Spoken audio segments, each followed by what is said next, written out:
नमस्कार शेतकरी बंधूंनो, हवामानाचा साप्ताहिक अंदाज आणि कृषी तज्ज्ञांचा सल्ला या कार्यक्रमात मी भैरवी कुर्तकोटी पुणे हवामान विभागाकडून सर्वांचे सहर्ष स्वागत करते। सर्वप्रथम आपण मागील आठवड्यातील पर्जन्यमान स्थिती बघणार आहोत। मागील आठवड्यामध्ये राज्यात हवामान पूर्णतः कोरडे राहिले। महाराष्ट्राभोवती कोणतीही सिस्टीम सध्या सक्रिय नसल्यामुळे पुढील 5 दिवस राज्यातील हवामान पूर्णतः कोरडे राहण्याची शक्यता आहे। हे हवामान खात्याने दिलेले इशारे आहेत।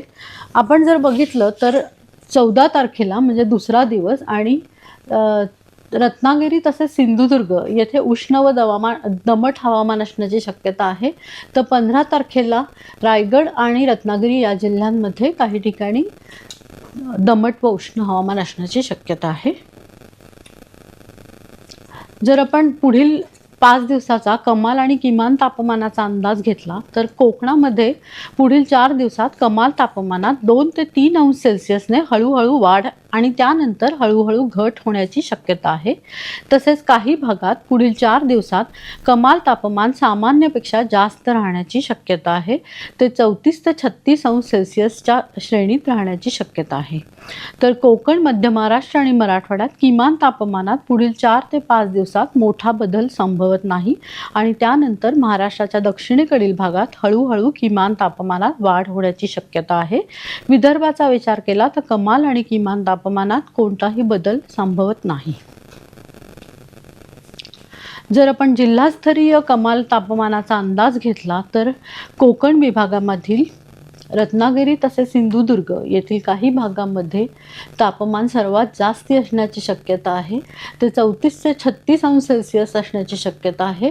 तर उर्वरित कोकण तसेच मध्य महाराष्ट्रातील घाट भागामध्ये तापमान हे 32 ते 34 अंश सेल्सिअस तसेच गडचिरोली येथील थोड्या भागात देखील 32 ते 34 अंश सेल्सिअस असेल। तर राज्यातील जास्तीत जास्त विभागामध्ये साधारण 28 ते 30 अंश सेल्सिअस तापमान असण्याची शक्यता आहे।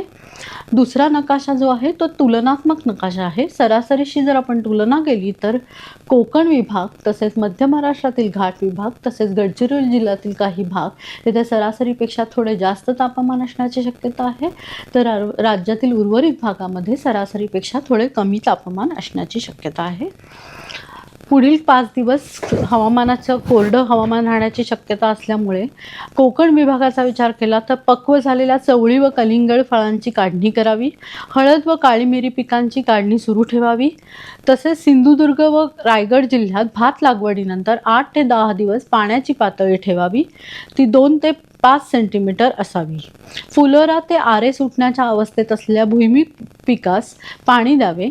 नवीन लागवड केलेल्या आंबा कलमांच्या खोडाची सालं तडकू नये व खोडाचे कडक उन्हापासून संरक्षण होण्याकरता कलमांच्या बुंध्याला बोर्डो पेस्ट लावावी। मध्य महाराष्ट्रात देखील हवामान कोरडे राहण्याची शक्यता आहे।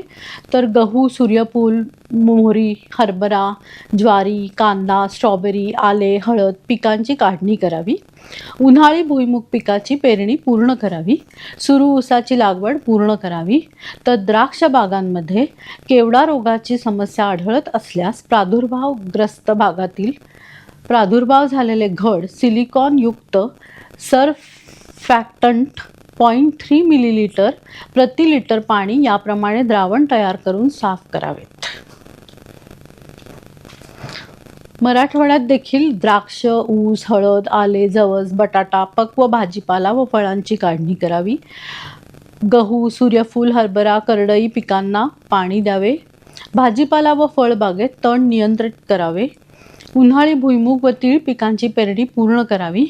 तापमानात होत असलेल्या चढ उतारामुळे मोसंबी बागेमध्ये फुलगळ व फळगळ दिसून येत असून व्यवस्थापनासाठी 1 किलो युरिया + 2 ग्रॅम NAA किंवा प्लॅनॉफिक्स 3 मिलीलिटर प्रति 10 लिटर पाण्यात मिसळून फवारणी करावी।